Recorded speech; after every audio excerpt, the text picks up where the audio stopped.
Hello, welcome back to CS 11747, Neural Networks for NLP. This is Graham Neubig, and I will be talking about efficiency tricks for neural nets this time.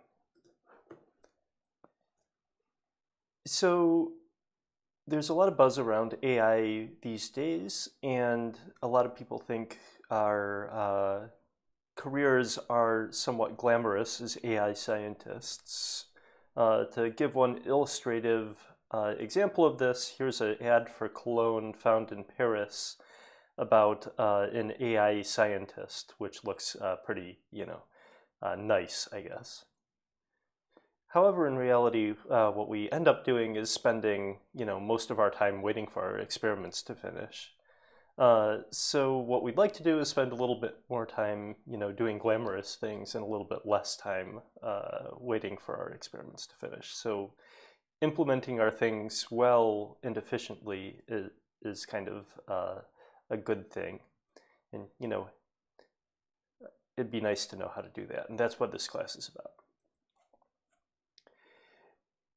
Neural networks are particularly difficult in respect to doing fast experiments because we need lots and lots of numerical computation. Our nets can get pretty large.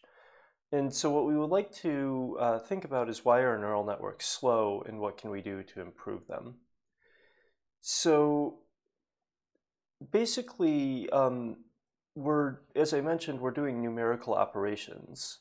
And the first way we can do this is we can start using specialized hardware such as GPUs or even TPUs. And you can either have your own machine to do this, or you can rent a cloud server on, for example, Amazon or Google Cloud that has GPUs and TPUs on it.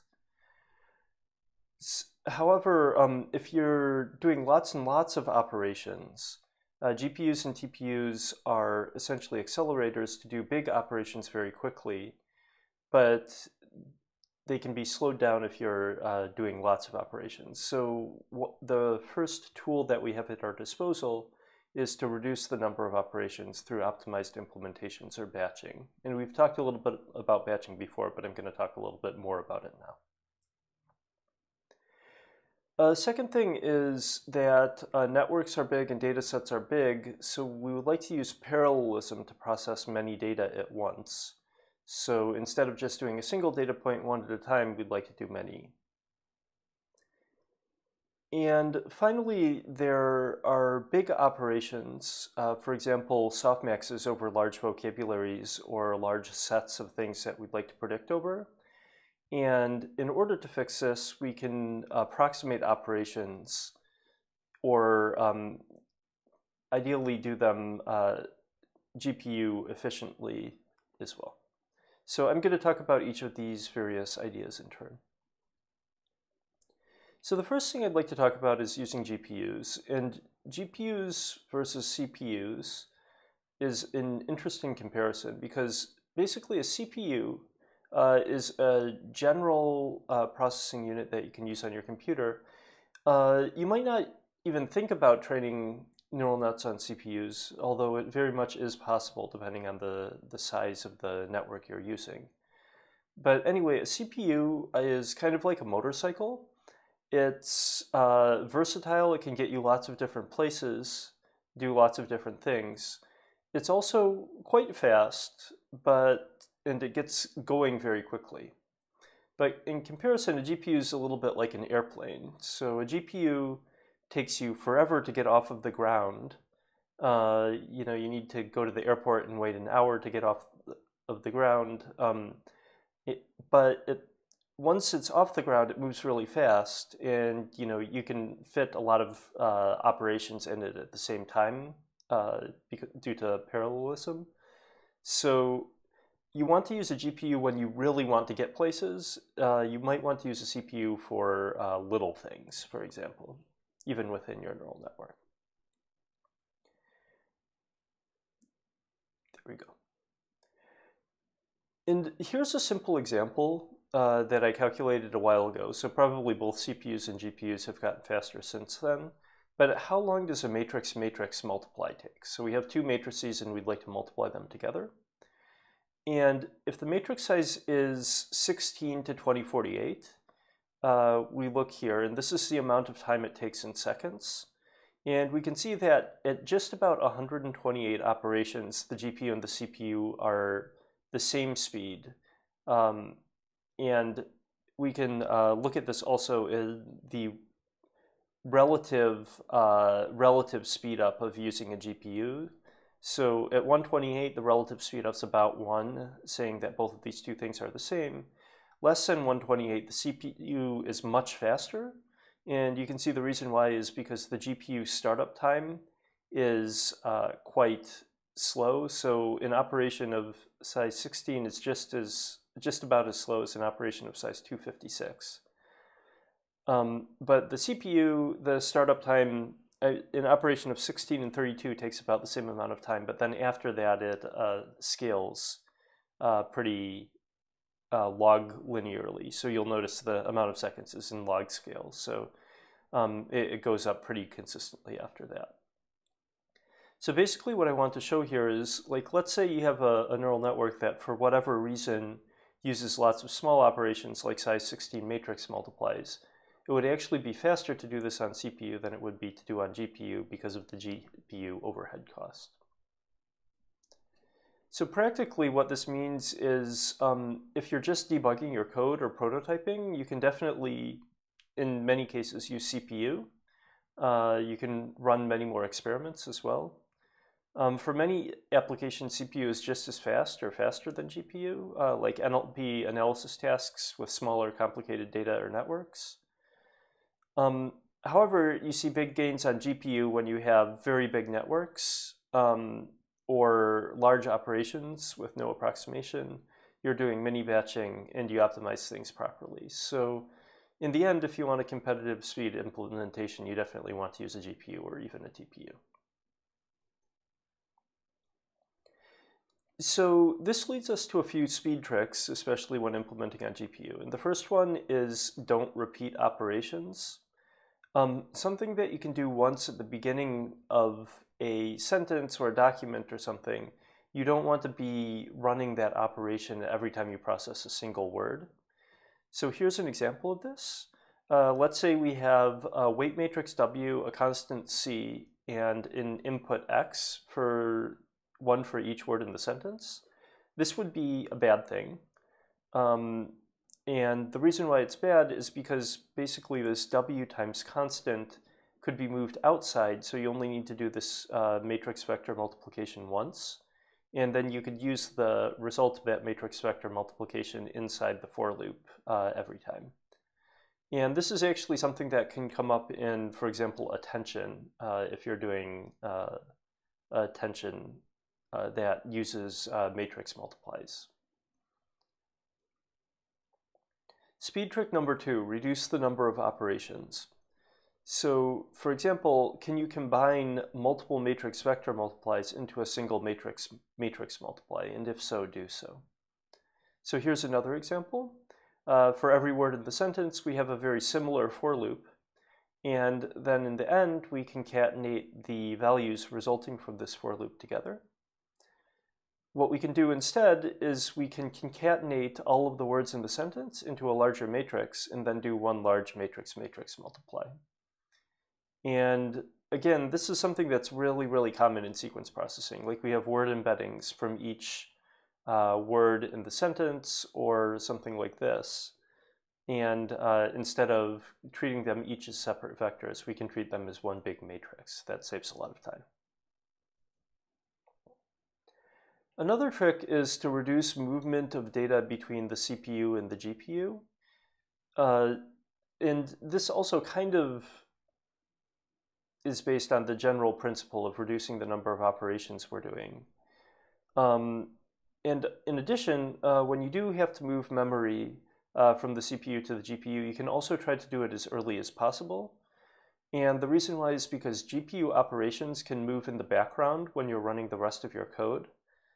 So to give an example of this, let's say we have every word in the sentence, and we have an embedding stored on disk or something like that that we would like to read in and input to the network. What we do, instead of doing that within the for loop every time we process a word in the sentence, we rather input the data for the whole sentence at the very beginning and then do some sort of for loop for each of the words in the sentence. And if we do this, then basically the data for the whole sentence will be loaded into memory while we start doing the for loop here. Okay, so what about memory? And actually, nowadays, this has become a larger and larger issue as our models get bigger and bigger. So many GPUs only have up to 12 gigabytes of memory. Recently, there are larger GPUs with 32, 16, 24, etc. But still, memory is a major issue. So there's a bunch of ways that you can reduce memory. And the first one is to minimize unnecessary operations, especially ones over big pieces of data. So one feature of neural networks is every time you do an operation, in order to save the computation graph for backpropagation, it is keeping track of the result of that operation. So you want to make sure that you're not doing this too often, or you're not doing this unnecessarily. You can also use multiple GPUs in training, but this becomes a little bit more complicated and requires memory movement. I'll talk about this a little bit in a second, but this is kind of a last resort option, and it's better to optimize where you can. So we have one other thing that I forgot to mention here that's actually a very important thing to mention is when we talk about using mini batching over multiple operations. Let's say we want to have a batch size of 16 or 32 sentences, for example. There's a couple reasons why we might want to have a mini batch size of 16 or 32. One is for efficiency reasons, and another is because larger mini batch sizes can actually help stabilize training by making the gradients less consistent. Have less variance. And in the cases where you want to use larger mini batch size for stabilizing training, I very often hear people say, oh, I'd like to use a larger mini batch size, but that doesn't fit on my GPU. Because you're now using 32 sentences, each is taking memory, and now your GPU memory is out. So there's a good alternative to this if you really want to fit larger mini batches on your memory for the purpose of training stability. And the way you can do this is you can actually calculate 2 mini batches or more mini batches before you update the parameters of your model. And this is a nice trick to have, especially when you're memory constrained. And I like to make a distinction between the learning mini batch size, which is how many gradients you accumulate before doing an update, which could be 32 or something, and the physical mini batch size or the computation mini batch size, which is the number of examples you calculate at any one time on your actual hardware. So if you accumulate gradients 4 times, then your learning mini batch size will be 4 times larger than your computation mini batch size. So that's an important thing to know if you want to save memory, and a lot of people are not aware of this. Okay, so we have an example of a slow implementation. I think this is kind of a fun example because basically you can go in and optimize something where I made all of the mistakes that I talked about here. So please take a look at it if you're interested. So the next thing I'd like to talk about is parallelism in computation graphs. And basically there's 3 types of parallelism that I'd like to talk about. One is within operation parallelism. There's also operation-wise parallelism and example-wise parallelism. And the top 2 can be considered as model parallelism. You'll often hear this term used, and that means parallelism within the model itself. And the example-wise parallelism is often called data parallelism. So it's parallelism across the data points that you're processing. So what I mean by within operation parallelism is that you have a single large operation, like a vector matrix multiply, matrix vector multiply, and you split it into computation over multiple threads. So the first thread handles the multiplication of the first part of the matrix, second thread handles the multiplication of the second part, etc., etc. So this is essentially what GPUs and TPUs do for you. You don't even really need to think about it because the underlying library is implementing this for you most of the time.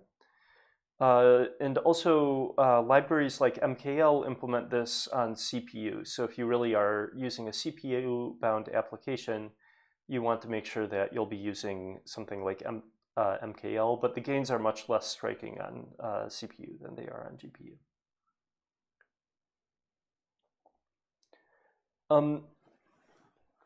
The second thing is operation-wise parallelism. This is splitting each operation into a different thread or a different GPU device. So like, let's say you have a whole bunch of different operations that you want to do in different parts of your neural network. If each of these operations is independent of the other, so like, for example, let's say the LSTM, you have a tan-H operation and a sigmoid operation for your different gates, but these are independent, then you could dispatch this one to thread 1, this one to thread 2, this one to thread 3, this one to thread 4. And so now, even independent of calculating based on a particular, like within a particular operation, you can split this among different operations and then combine the results together. I'd say this type of parallelism is the least common parallelism to use in modern neural networks, and the reason why is it becomes more complicated. You essentially need to know the internals of the model relatively well to know which things are parallelizable within the computation graph that you're using.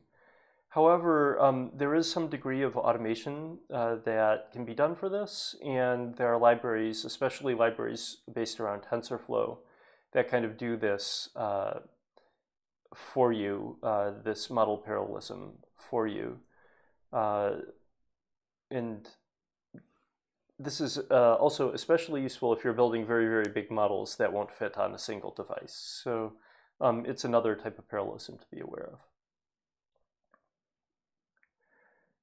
Okay, the next thing that I want to talk about is example-wise parallelism, and this is actually very, very common, very frequently used. And what you do is you process each training example in a different thread or machine. So we have several examples here. So you could dispatch one to a particular thread, another one to a particular thread, etc., etc. And so the easiest way to achieve some degree of example-wise parallelism is mini-batching. So mini-batching is combining together multiple examples into a single big matrix operation or tensor operation.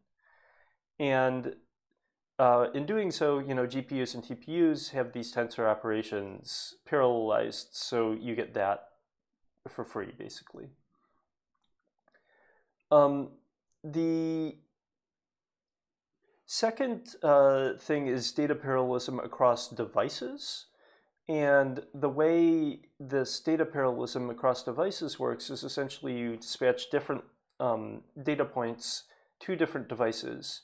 You calculate the gradients on each device and then somehow accumulate the gradients together in a way that can then lead to parameter updates. So the most common way of doing this is to have something called a parameter server that kind of is a main node that keeps track of all your parameters, and then you have worker nodes that do the actual computation. So you send the parameters out to the worker nodes, do computation over them, send the gradients back to the main node, and do the parameter update. So many modern libraries make data parallelism relatively easy. For example, PyTorch has a distributed data parallel function here. And so if you have a a certain number of CUDA devices, a certain number of GPU devices, you can then send some data to the device and use this distributed data parallel function here. And it will allow you to do all of this calculation over various data, and then you do cleanup at the end. And then when you actually run this computation, you do mp.spawn, multiprocessing.spawn, that will dispatch this over different threads and devices. So if you're looking to do this, definitely take advantage of the libraries that make this easier for you. A lot of kind of NLP libraries like FairSeq or things like this also implement this for you, so it's relatively easy to use. Okay, so now I've talked a bit about parallelism. I want to switch gears and go into some other ideas that are useful. And these are a little bit more model specific or situation specific, but nonetheless, I think they're really important to have in the back of your mind, because they're illustrative ways where you can not just throw more hardware at your problem, but actually make your problem more efficient so that you don't have to spend as much hardware or as much compute time on things. So it's very common to do computation across large vocabularies, or prediction, particularly prediction across large vocabularies. And for example, if you're doing language modeling, if you wanted to calculate it across all the words in the English language, this would be a lot of words, right? You know, there's many words in English.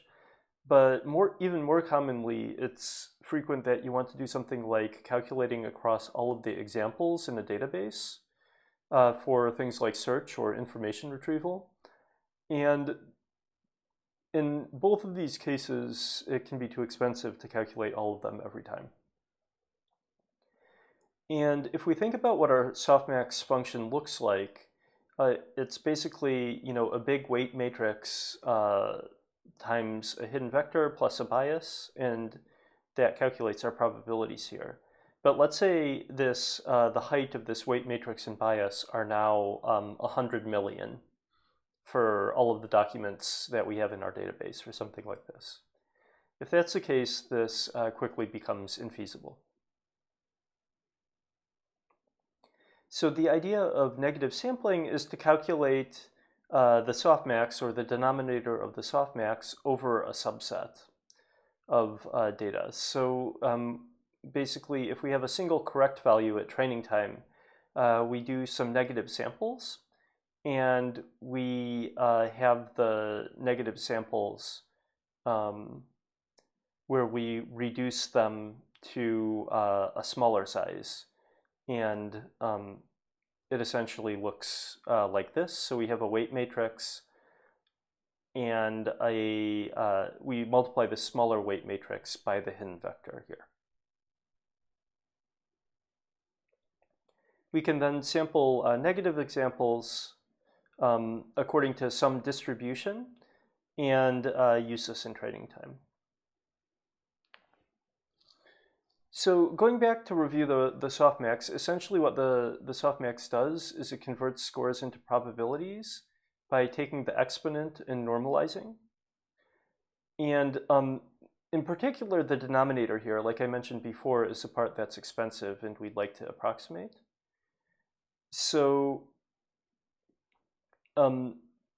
what we do is we name this denominator some sort of ZH, where instead of summing over, you know, every single possible thing, we sum over some other variety of things.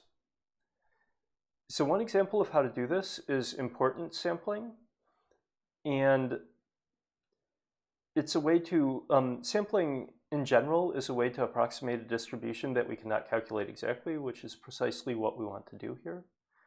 And so the basic idea is we sample from an arbitrary distribution Q, and then re-weight with the actual value to approximate the denominators. So this is what it looks like.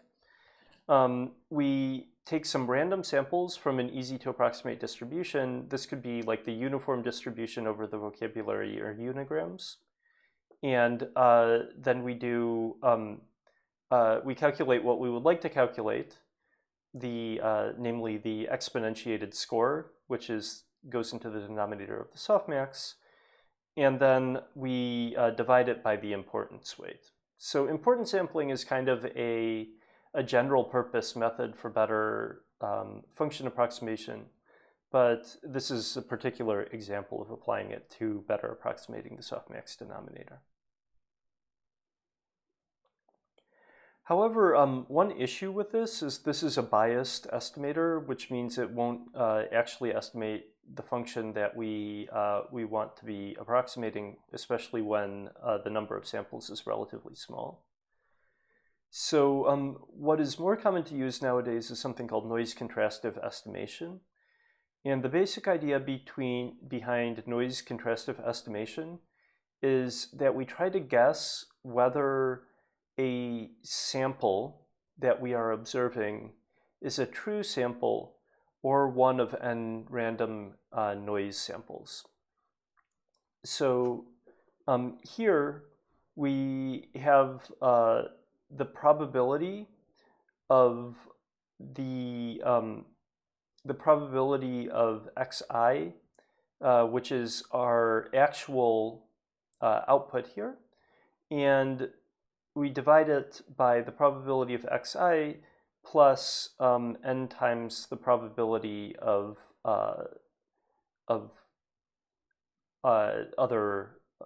the noise samples. And so we optimize the probability of guessing correctly. So the way we can do this is we basically sample examples from the true distribution, so examples from our data, and then we sample n samples from our noise distribution here, and we want to maximize essentially the probability of predicting yes, this is correct for the non-noise samples, and more or less minimize the probability of predicting yes, this is correct for the noise samples. And there's also a trick in this paper where during training we approximate this with the unnormalized probability. So instead of directly using the normalized probability, which would be too expensive, like the whole reason why we want to calculate this probability here, or the whole reason why we want to use NCE is because the calculation of this probability here is too expensive. So essentially during training, you only calculate the numerator. You don't calculate the denominator. And nonetheless, this gives you a good estimate of the probability. So noise contrastive estimation is a good method for performing efficient training, essentially. Another option is simple negative sampling. So this is used in Word2Vec, for example. And basically what you do is you sample one positive and k negative examples and calculate the log probabilities of each. And so what this looks like here is essentially we add the probability of x here and we try to maximize this. And the negative examples we try to minimize a similar thing. The issue with this is similar to NCE, but it's biased when the number of samples is not equal to the size of the vocabulary, or the negative sampling distribution is not uniform. So, if you actually want to build a probabilistic model, you should not use you should not use this, and you should go with noise contrastive estimation. Another thing that you should know is mini-batch based negative sampling. And creating and arranging memory is expensive, especially on the GPU. And because of this, if you have different negative samples for each training example that you use, then this can be very costly. So a simple solution here is to select the same negative samples for each mini batch. So you basically do noise contrastive estimation, but you sample a whole bunch of negative examples at a time, 16, 32, 64, etc. And that allows you to do training more efficiently.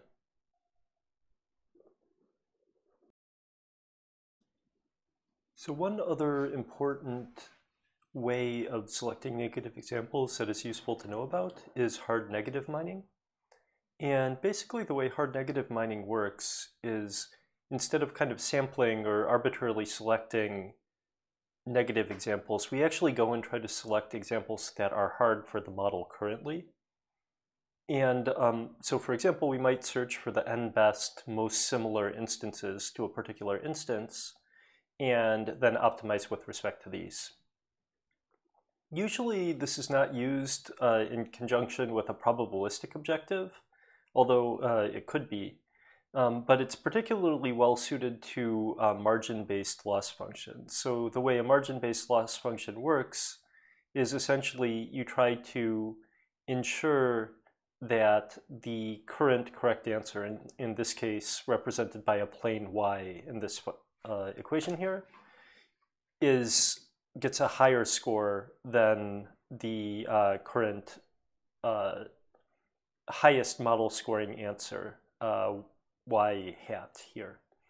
So this is a very common combination that you can also be aware of. This is particularly useful in cases with large spaces of potential examples like retrieval or something like this, and used pretty widely there. So another thing to think about is when our prediction space is extremely large, even at test time or at hard negative mining time, it can be very expensive to find the nearest neighbors. So there's a number of different methods that allow you to do this. And for example, if you wanted to do a search over 1 million documents, you would want to essentially search these in sublinear time, in time that doesn't scale linearly with the number of documents. One example way that you can do this is a technique called locality-sensitive hashing, and I have an illustrative figure here. And basically the way locality-sensitive hashing works is you have a bunch of points in the space. These black points in the space represent examples that you might be searching over, or prediction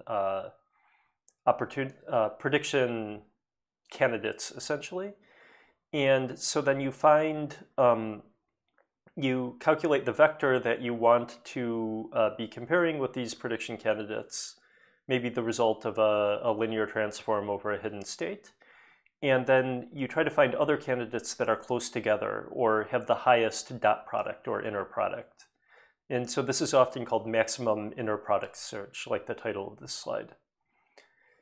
So the way locality-sensitive hashing works is essentially what you do is you calculate a number of planes in the space of vectors, and you calculate whether each point falls on one side of the plane or the other. So normally you would have more than just 3, but this example has 3 for illustrative purposes.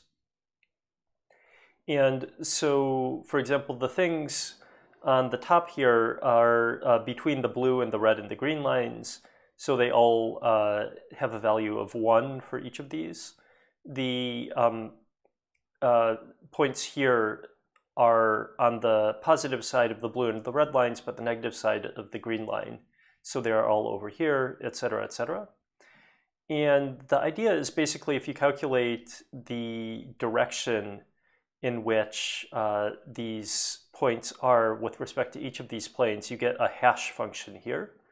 And then you can look up, using this hash function, other examples that are in similar points in the space, and then calculate the distance with only only with respect to this particular subsample. There's also lots of other methods also using tree search, et cetera, et cetera. And importantly, if you want to do implementation, there's also good libraries for this, like Thice and Scan, which I've linked here, that allow you to do this search efficiently and on GPU as well. So we have a code example, if you'd like to take a look at it, on negative sampling. So in addition to like negative sampling during training time, I'd also like to talk about more efficient predictors, which can also be used at test time as well, for example. And essentially what they do is they do structure-based approximations to a softmax. So there are things like class-based softmax, hierarchical softmax, and binary codes. So I think these are interesting methods that are worth knowing about. So I'd like to talk about them here, also embedding prediction. So the way a class-based softmax works is you assign each word to a class, and then you predict the class first, then you predict the word given the class. So the way it works is essentially if we have our hidden state, we predict class C using a particular softmax, and then given the class and the hidden state, we predict the actual word X. So we run the softmax twice. The good thing about this is that despite the fact that we're doing the softmax twice, now each one of these is smaller. And how much smaller could it be? Well, like let's say we had 256 things that we were predicting over. If we split these 256 things into 16 classes evenly, that would mean we would have 16 classes and then we'd have 16 examples in each class. So that means that we would first have a softmax over 16 classes, then based on the class we'd have a softmax over 16 elements. And so essentially we have a softmax equal to 2 times the square root of the number of elements that we're predicting here. And so if our number of elements is relatively big, then this square root will obviously be much smaller than the total number of elements. We can take this even further using something called a hierarchical softmax. And the way it works is you essentially create a tree structure where you make one decision at every node. So if we look at the first node, maybe we're picking the thing on the top. The second node, we pick the thing at the bottom, the thing at the bottom, thing at the bottom, thing at the top. And so we're making a whole bunch of binary decisions about each branch here. And if we turn these binary decisions into a bit vector, that gives us 0, 1, 1, 1, 0. And then what we can think is this binary vector essentially can be converted into a word ID. And if we convert 0, 1, 1, 1, 0 in binary into a word ID, that would be word number 14. So basically, the computational complexity for this is log 2 of the number of elements we are using, because essentially each time we split the number of elements in half until we finally end up at the element that we're interested in. So this is a lot more efficient, a lot fewer computations in calculating the whole softmax. However, one issue with the hierarchical softmax is usually you need to make a prediction over this branch before you can start making a prediction over this branch. And then you do this incrementally. And an issue with this is exactly the issue that I talked about before, which is that GPUs like doing large operations, but they don't like doing lots of sequential operations in a for loop. So if we can't make this kind of parallel, then it's going to be hard to efficiently implement on GPUs.